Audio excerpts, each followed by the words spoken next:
সেটা হচ্ছে যে যুব পুরস্কার সাহিত্য কবিতা পাইলে যে সে যেতବେଳେ আপনার উদ্বোধিত করুলে তেমন কবিতা উপরে সে আহরি বহুত কথা কইপারিথান্তে কিন্তু আপনার ভিতর অধিকাংশ বোধে জানিথিবে ମୁଁ କେବଳ କବିତା ଲେଖିନି ବା କବି ବୋଲି କେବେ କହିନି କିନ୍ତୁ କବି ପୁତ୍ର ନିଶ୍ଚିତ। ତେଣୁ ମୁଁ ଜାଣିଛି ଯେ କବିତା ଉପରେ ଭାଷଣ ଦିଆଯାଇପାରେ କିନ୍ତୁ କବିତା ନ ପଢ଼ିଲେ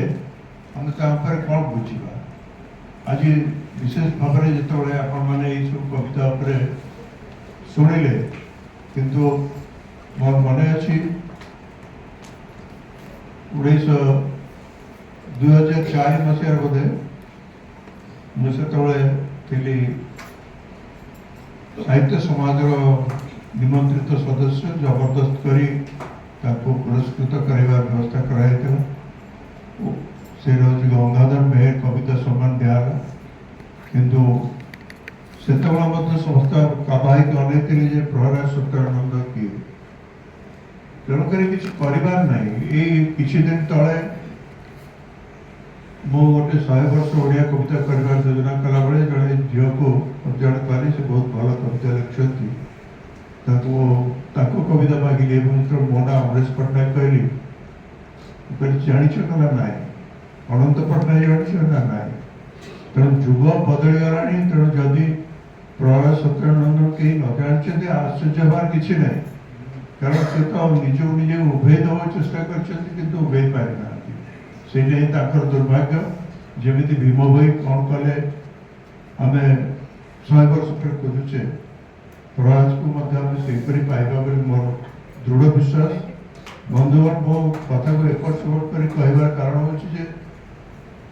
କବିତା ଆଲୋଚନାରେ ଗୋଟେ ଗାମ୍ଭୀର୍ଯ୍ୟ ଥାଇପାରେ କିନ୍ତୁ ତା ଭିତରେ ହାର୍ଦ୍ଦିକତା ଯାହା ମନକୁ ଆସିଲା ତାହା ହିଁ କୁହାଯାଏ ବୋଲି ମୁଁ ସବୁବେଳେ ଭାବେ। ଯାହା କହିଲେ ତେବେ ଗୋଟେ ଜ୍ଞାନୀ ଜାଣିଛନ୍ତି ବା ଭୁଲି ଯାଇଛନ୍ତି ବୋଧେ, ଗୋଟେ କବିତା ବହି ବାହାରିଥିଲା 3ଟି ନିଶ୍ୱାସର ଆକାଶ ବୋଧେ, ଏବଂ ସେଥିରେ 3ଟି ନିଶ୍ୱାସ ଥିଲା ବ୍ରଜରଥ, शुभेन्दु मोहन दास एवं प्रहराज सत्यानंद। এবং সেই যে 3টি নিঃশ্বাস আকাশ সে পড়িতে বই ଦେଖିଦେବେ ସେ କବିତା ସେଇ ହାଇକୁ ଯାହା କହୁଥିଲେ ସେଇ ଧରଣର କବିତା ଗୁଡ଼ିକ ହିଁ ତା ଭିତରେ ଥିଲା ଏବଂ ସେଇଟା ବୋଧେ ପ୍ରଥମ ସେମାନଙ୍କର ମିଳିତ ମନ୍ତ୍ରିମଣ୍ଡଳ ବା ମିଳିତ କାବ୍ୟ ଚର୍ଚ୍ଚା ବୋଲି କୁହାଯାଇପାରେ। ତେଣୁ ପ୍ରହରାଜ ସତ୍ୟାନନ୍ଦ କବିତା ନେଇ ବିବିଧ ପ୍ରକାର ପରୀକ୍ଷା ନିରୀକ୍ଷା କରିଛନ୍ତି ଏବଂ ମୁଁ ସେ ବିଷୟରେ ବି କହିବାକୁ ଯିବିନି, କାରଣ ମୋର ସବୁବେଳେ ଧାରଣା ମୁଁ ଯାହା ଆସିଲା ବେଳେ ଜ୍ଞାନୀକି କହୁଥିଲି ଯେ ମୁଁ ଯେଉଁ ଜୀବନରେ ଜିଇନି ଯେପରି ବଡ଼ ହେଲି ଏବଂ ତମେ ଯେପରି ଜିଇନ ଯେ ବଡ଼ ହେଲ, ଆମେ ଦୁଇ ଜଣଙ୍କର ପୃଷ୍ଠଭୂମି ଏବଂ ଜୀବନଯାତ୍ରା ସମ୍ପୂର୍ଣ୍ଣ ଭିନ୍ନ। ମୁଁ କବିତା କହିଲେ ଯାହା ବୁଝିବି ତମେ ଯେ ସେୟା ବୁଝିବ ତାହା ତ ସମ୍ଭବ ନୁହେଁ, କିନ୍ତୁ ଆମେ ଯେଉଁ ମାଟିରେ ଅଛି ସେ ମାଟି ଯେତେବେଳେ କାନ୍ଦେ ସେ କାନ୍ଦ ତ ଆମ ସମସ୍ତଙ୍କୁ ଶୁଭିବା ଉଚିତ ଏବଂ ସେଇ କାନ୍ଦ ବିଭିନ୍ନ ଭାବରେ ଶୁଭିଥିଲା ପ୍ରହରାଜକୁ ବୋଲି ମୋର ମତ। ମୂଳ କଥା ହେଉଛି ଯେ ସତ୍ୟ ଭାଇନାଙ୍କୁ ମୁଁ ତାଙ୍କର କବିତା ବିଷୟରେ କିଛି କହିବି ନାହିଁ, କାରଣ କହିବାକୁ ମୋର ସ୍ପର୍ଦ୍ଧା ନାହିଁ। ରାତି ରାତି ବସି ଆମେ କବିତା ମୋରି ଖଟ ଉପରେ ଆମେ ଶୋଇ ସବୁ ସମ୍ଭବ କବିତା ମୁଁ ତାଙ୍କଠୁ ଶୁଣିଛି ଏବଂ ମୋର ଯାହା ଧାରଣା ଯେ ରମାକାନ୍ତ ରଥଙ୍କର ଶ୍ରୀରାଧାଙ୍କର ଯଦି କୌଣସି କାବ୍ୟ ଲେଖା ହେଇଛି ତାହା ହେଉଛି ଶବସଙ୍ଗମ ଏବଂ ଶବସଙ୍ଗମ ଶ୍ରୀରାଧା ନୁହେଁ କହିବାରେ ମୁଁ ପୁଣି ବାଞ୍ଛିତ କରୁଛି। ସେଇଟା ହେଉଛି ଯେ ଗୁରୁପ୍ରସାଦ ମହାନ୍ତିଙ୍କର ସମୁଦ୍ର ସ୍ନାନ ପରେ ଯାହା ଲେଖା ହେଇଛି ତାପରେ ହିଁ କବିତା ଲେଖା ହେଇଛି, କାରଣ ବୋଧେ ତାପରେ ହିଁ ଆମର ଶ୍ରୀରାଧା ଲେଖା ହେଇଛି ପ୍ରହରାଜଙ୍କ ଲେଖା ପରେ, ବହୁତ ପରେ। ମୋର ସେଇଟା ଦୃଷ୍ଟତାକୁ ନେଇଗଲି। ଆଉ ଗୋଟେ ଯୋଉଟା ସୂର୍ଯ୍ୟ କହିଲେ ସେଇଠି ଟିକେ ପରିମାର୍ଜନ ମୁଁ କରିବାକୁ ଚାହୁଁଛି। ସେଇଟା ହେଉଛି କଲେଜ ଜୀବନରେ ଯେହେତୁ ମୁଁ ତା ସହିତ ଜଡ଼ିତ ଥିଲି, ସେ ପ୍ରଥମେ ନ୍ୟୁଜ୍ ଅଫ୍ ଦ ୱାର୍ଲଡରେ ଥିଲେ। ନ୍ୟୁଜ୍ ଅଫ୍ ଦ ୱାର୍ଲଡ କଟକର ଛତ୍ରସାତୀ ପ୍ରେସରେ प्रकाश पाता उत्कल साहित्य भंडार गोटे अनुष्ठान से भारत प्रथम ओडिया इंग्राजी पत्रिका न्यूज ऑफ द वर्ल्ड से एडिटर हिसाब जॉइन करते कलिंग जो अमृत बजार पत्रिका अमृत बजार पत्रिका कलिकता जॉइन कर 24 वर्ष नुहे से आउ जड़े लोक अमृत बजार पत्रिका थे शरद चंद्र मिश्र एवं प्रहलाद सत्यानंदन दुईट भिन्न चरित्र जमी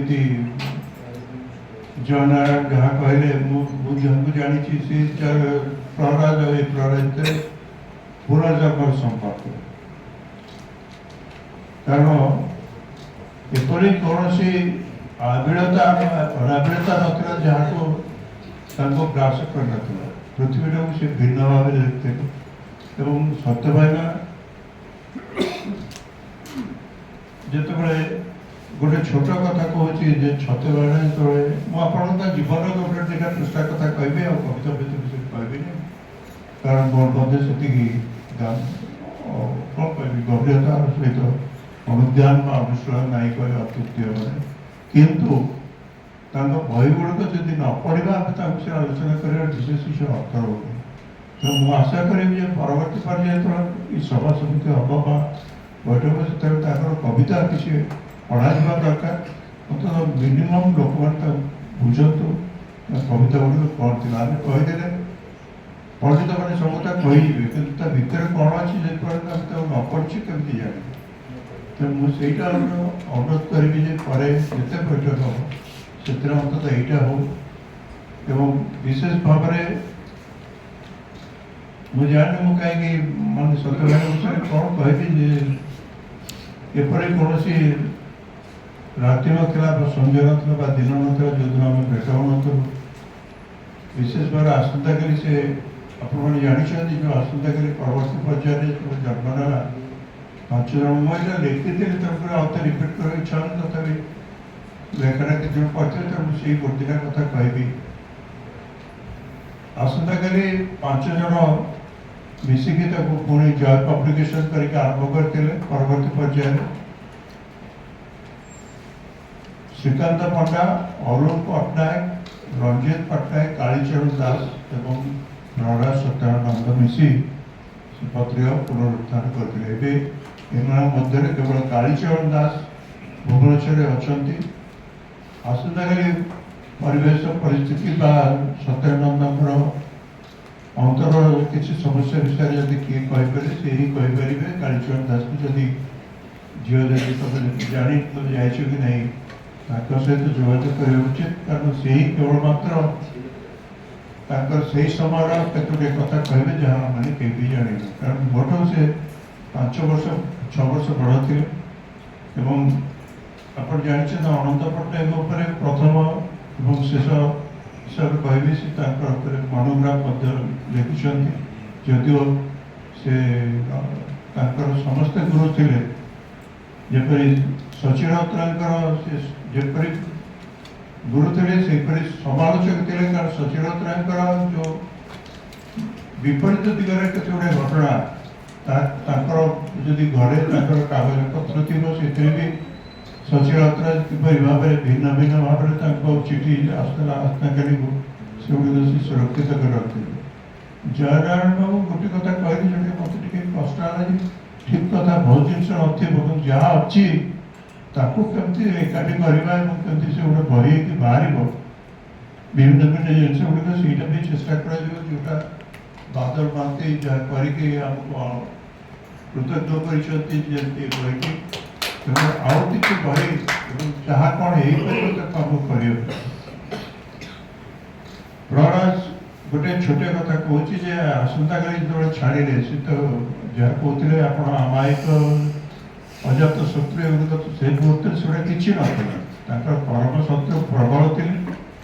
सी जमा अमायिक जो रागी जाती भयंकर से गोटे दृष्टांत अच्छी कि साहित्य जगत लड़े जगत आस्ते छाड़बार बड़े पूजा संख्या से से गोटे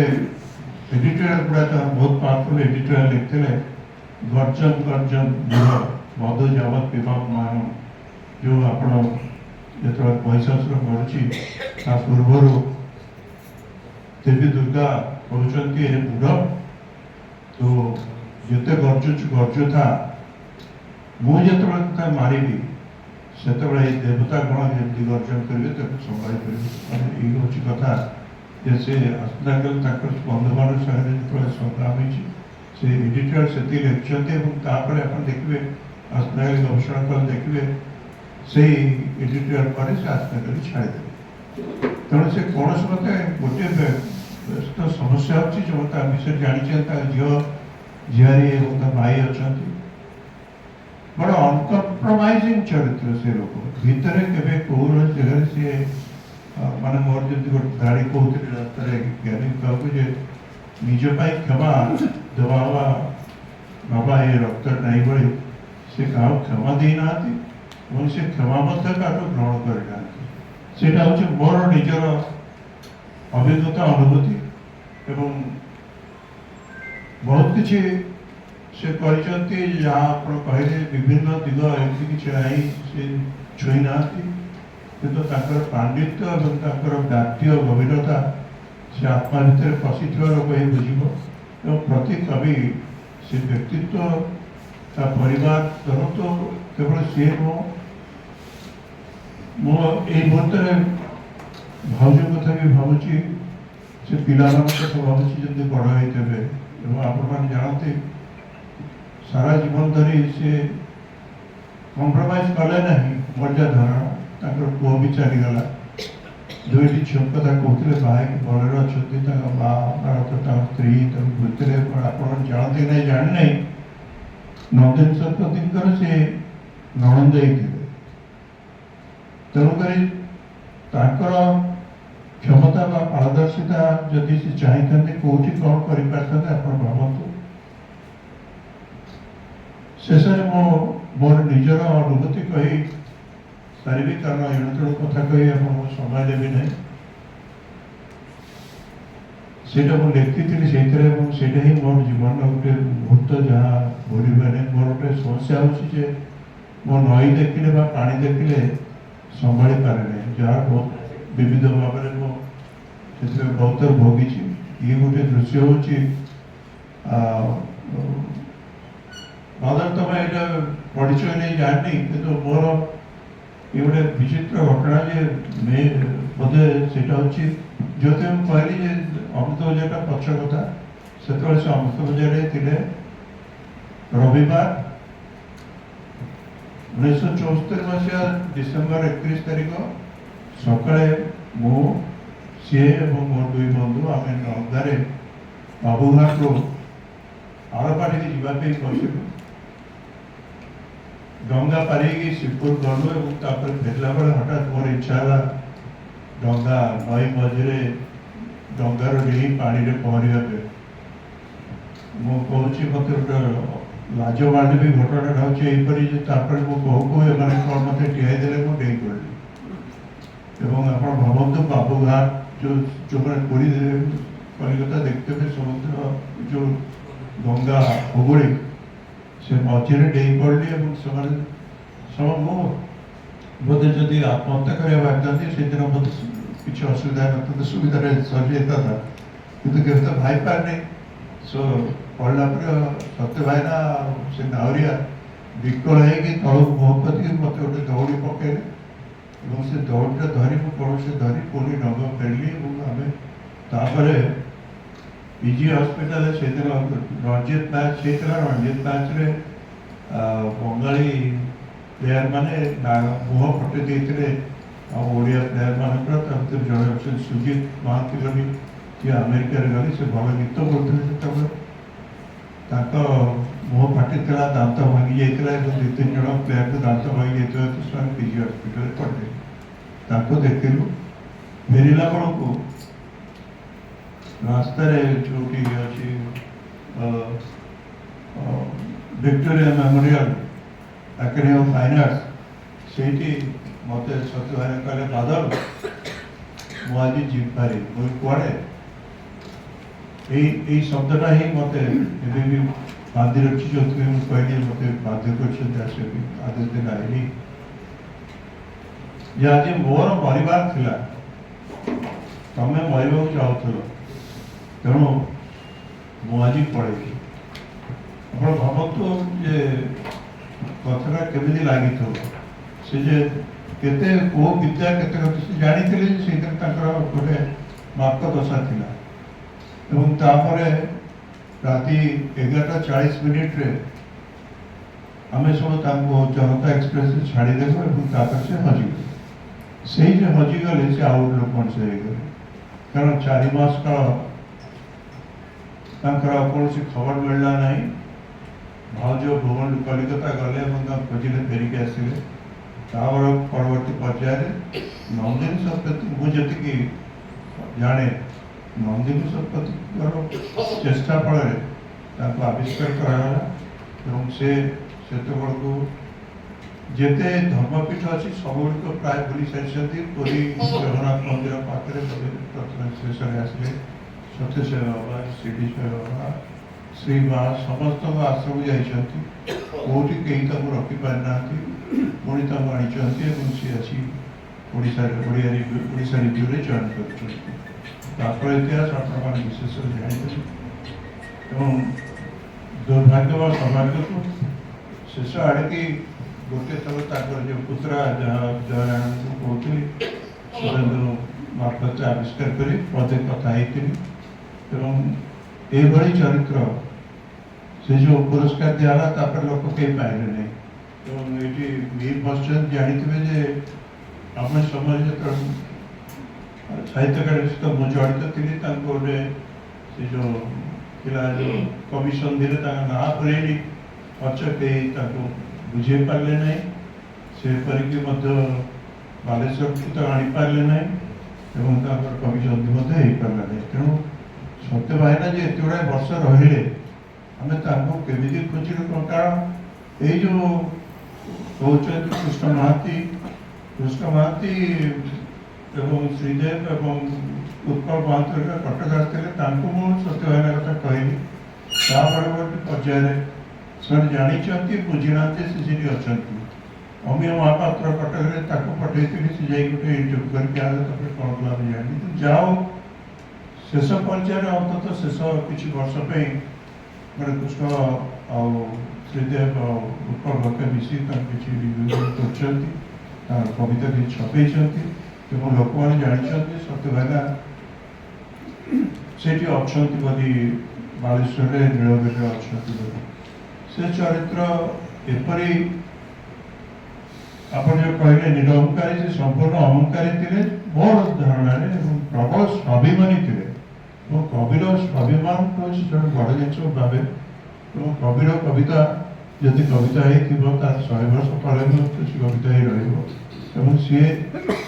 ଯାହା କରିଛନ୍ତି ତାହାର ମଧ୍ୟ ମୋ ଧାରଣା, ମୁଁ ତ ଅନ୍ତତଃ କଣିକା ଜାଣିଛି ବୋଲି କହିବି, କାରଣ ଏପର୍ଯ୍ୟନ୍ତ ଆମେ ତାଙ୍କୁ ଆବିଷ୍କାର କରିପାରିନୁ ଏବଂ ସେଇ ମହାନ କବି ଗୁଡ଼ିକ ଯେଉଁଗୁଡ଼ିକ ପାଇଁ ନୋବେଲ ପୁରସ୍କାର ବି କିଛି ଅର୍ଥ ରଖେ ନାହିଁ, ସେ କବିମାନଙ୍କୁ ଆମେ ଯଦି ଆବିଷ୍କାର ନ କରିବା ତାଙ୍କର କିଛି ଜୀବ ନାହିଁ। ଯେମିତି ଜଣେ ମନମୋହନ ମିଶ୍ରଙ୍କର ଜଣେ କହିଲେ ଆମେ ତ ଜାଣିଛୁ, ତମେ ନ ଜଣେ that is your fault. Prahlad Satyananda ଯାହା କରିବାର ସେ କରିଛନ୍ତି, ଯାହା ନ କରିପାରିଛନ୍ତି ନ କରିପାରିଛନ୍ତି, କିନ୍ତୁ ଯାହା କରିଛନ୍ତି ତାକୁ ଯଦି ଆମେ ପାଇବା ଏବଂ ତାକୁ ଯଦି ଆମେ ନିଜର ଜୀବନରେ ଭୋଗ କରିପାରିବା ତାହିଁ ଓଡ଼ିଆ ସାହିତ୍ୟ ପାଇଁ, ଓଡ଼ିଆ କବିତା ପାଇଁ ଆମ ପାଇଁ ବଡ଼ ଜିନିଷ ବୋଲି ଭାବୁଛି। ମୁଁ ଆଉ ବିଶେଷ କିଛି ଅନ୍ତର କହିବିନି, ମୁଁ ନିଜକୁ ଧନ୍ୟ ମନେ କରୁଛି ବାଲାପାଲଙ୍କୁ, ସୂର୍ଯ୍ୟ ମିଶ୍ରଙ୍କୁ ଏବଂ ଭୁବନେଶ୍ୱର ଫାଉଣ୍ଡେସନକୁ। କାରଣ ଭୁବନେଶ୍ୱର ଟ୍ରଷ୍ଟର ବୋଧେ ମୁଁ ସତ୍ୟ ଭାଇନା ଯିବା ପରେ ତାଙ୍କ ବର୍ଷିକାରେ ଆସିଥିଲେ ଏବଂ ଆଜି ସେଇ ଟ୍ରଷ୍ଟକୁ ଆସିଥିବାରୁ ନିଜକୁ ଧନ୍ୟ ମନେ କରୁଛି ଏବଂ ବର୍ତ୍ତମାନ ମୁଁ ଅନୁରୋଧ କରିବି ଉପସଭାପତି ମାନିନୀ ଦାସକୁ ସିଏ ଧନ୍ୟବାଦ ଦେବେ, କାରଣ ଅଯଥା ସମାଲୋଚନା ନ କରି ମୁଁ ଭାବୁଛି ଯେ ଆଗାମୀ ବୈଠକରେ ଅନ୍ତତଃ ତାଙ୍କର କବିତା ଆମେ ପଢ଼ିବା, କବିତା ଉପରେ ଗୁରୁତ୍ୱ ଦେବା, ତାଙ୍କ ଉପରେ କହିବା ତାପରେ ଏବଂ ସବୁଠୁ ସେତେବେଳକୁ ଭାବୁଛି ବାଦଲ ଅନ୍ୟମାନେ ମିଶି ତାଙ୍କର କିଛି ବହି ଆମେ ଛପେଇ ପାରିଥିବା ଯେଉଁଗୁଡ଼ିକ ବି ଡିସପ୍ଲେ କରିବା ଲୋକମାନେ ପଢ଼ିବେ। ଏବଂ ମୁଁ ଅନୁରୋଧ କରିବି ଯେ जो क्षेत्र में बाहर जहाँ बाहर केमी विपणन कर समस्त पाइबा बालमान की विशेष भाव अनुरोध कर कविता गुड़िक बही कौन बाहर कहतु आम पीढ़ी अंत पढ़ा पढ़ला विषय आलोचना करटा अभी सुखप्रदम ना गोटे पारिवारिक मेला छड़ा किसी घटव ना तो प्रेमी सभा छड़ा किसी घटव ना सी कौन आविष्कृत अमूल्य धन एवं से अमूल्य धन को जिते जी आम आविष्कार कर गौरव विशेष अशेष कृतज्ञता आपण को कटक को आसिक महापट से जोगदे पार मत सहायता